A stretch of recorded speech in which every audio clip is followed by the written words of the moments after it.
around the clock, powering up each section of the rocket and configuring the launch pad to support the 8.8 million pounds of thrust our moon rocket will generate at liftoff. It is a new creation. It is a new rocket and a new spacecraft to send humans to the moon on the very next flight.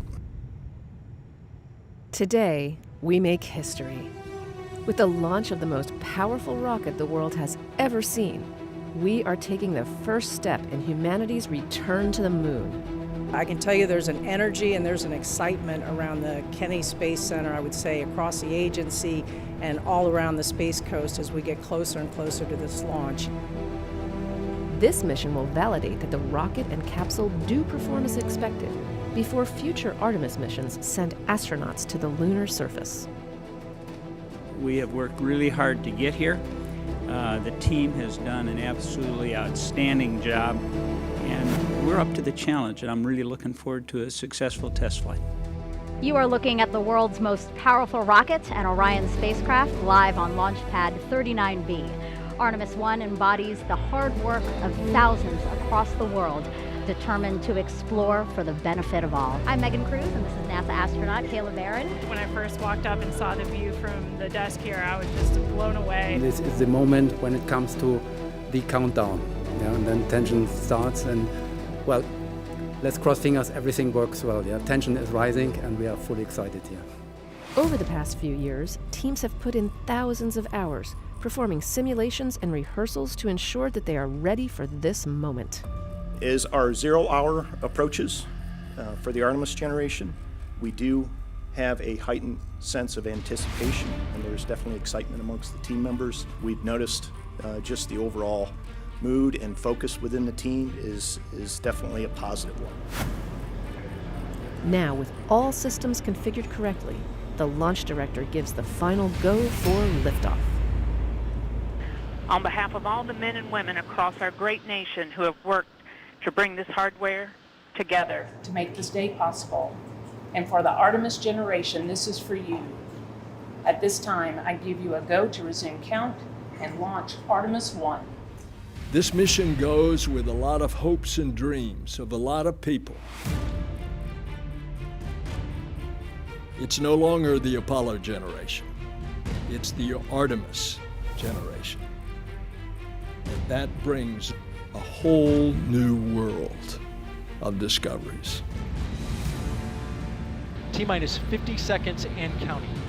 The Space Launch System is now counting down to liftoff of Orion on its maiden voyage to the moon.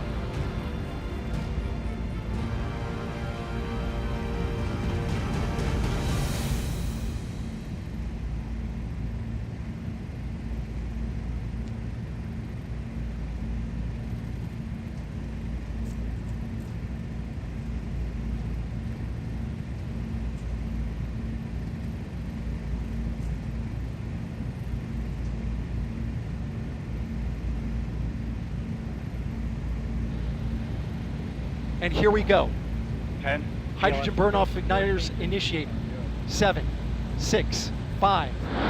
4-stage engine start. 3, 2, 1.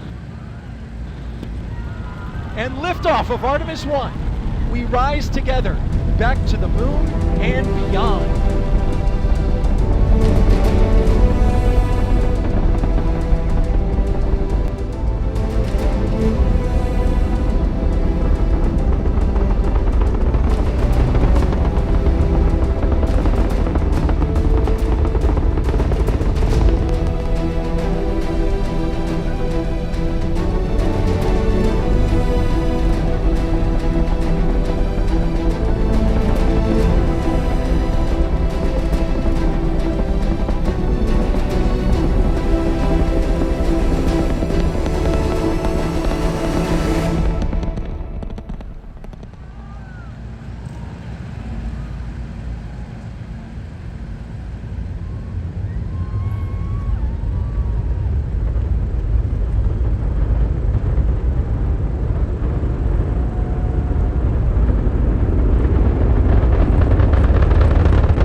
Well, if you're just joining us, welcome to NASA's Kennedy Space Center, where we just watched Artemis 1 launch, our first step towards our next adventure into deep space. With Orion off the ground, Mission Control in Houston takes the reins.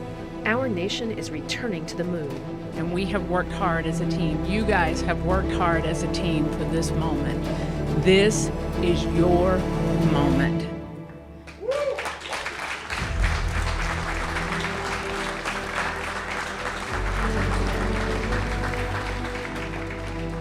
It is not by chance that you are here today.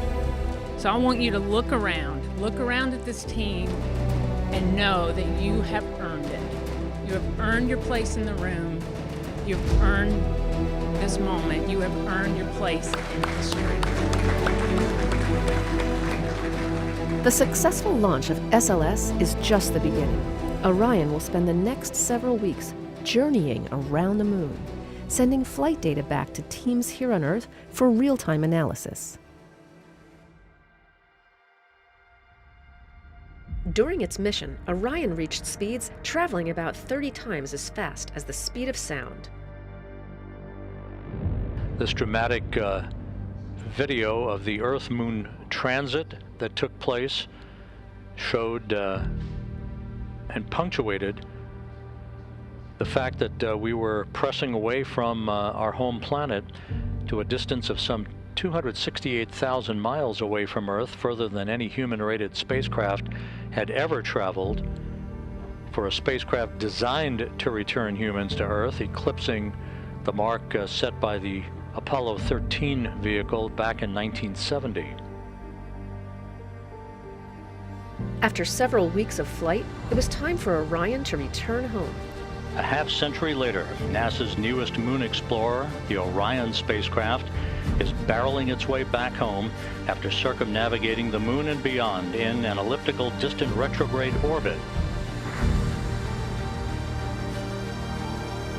Now less than 2 hours away from splashing down in the Pacific Ocean west of Baja, California, to complete its shakedown mission.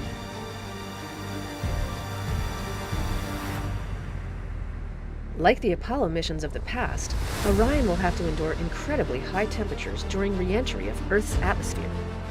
A journey that began with the power of the launch of the Space Launch System 25.5 days ago, about to reach its final minutes in the searing heat of re-entry, where temperatures around Orion will build up to 5,000 degrees Fahrenheit. While re-entering Earth's atmosphere, the spacecraft slowed to about 300 miles per hour.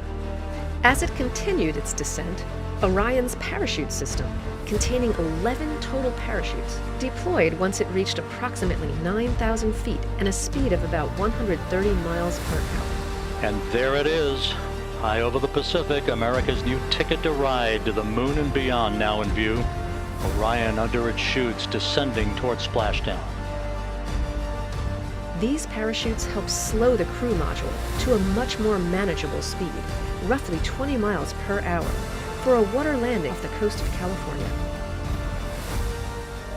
Splashdown. From Tranquility Base to Taurus Littrow to the tranquil waters of the Pacific, the latest chapter of NASA's journey to the moon comes to a close. Orion, back on Earth.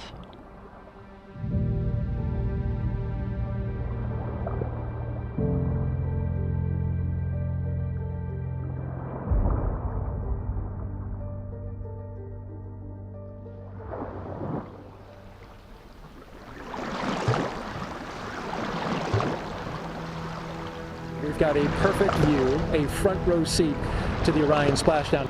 It's simply beautiful out here. That is a human-rated capsule that went around the moon and returned and is now in the Pacific Ocean. I think I can speak for the whole dive team that we're honored to be part of history and to be part of something so monumentous, and just ready and excited to go out and do this. When Orion was deemed safe to approach, team members jumped into the water and attached hardware that steadied the capsule. What we do at NASA really is all about collaborations, and the collaborations that we've had with the Department of Defense in particular over the past many years, their hard work and their dedication as they went through a great deal of planning, hardware development and processes, and a lot of practicing to get to this point and make it look easy. And that team, made of a combination of NASA and Department of Defense personnel, has put in years of work to make sure that they were ready.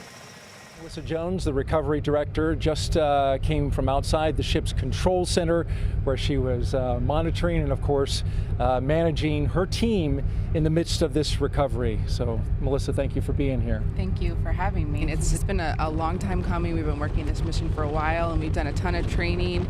And every time you do training with a mock-up capsule, you don't have any of that. You don't have parachutes. You don't hear it coming back to the atmosphere, the sonic booms and all of that kind of stuff. And today that actually happened. It's just amazing.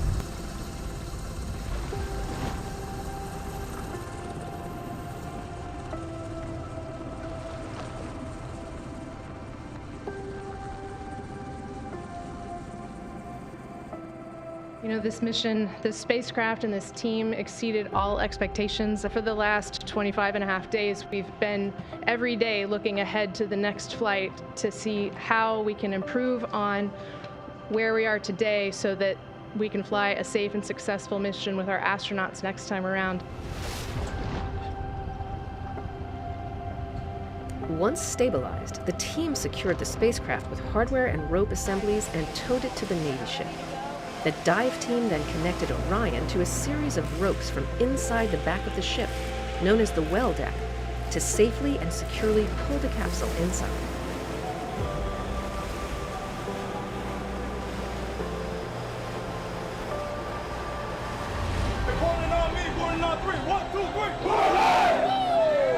With Orion safely secured inside the ship, teams made their way to Naval Base San Diego, where the capsule was offloaded and prepped for its cross-country trip back to its home base, Kennedy Space Center.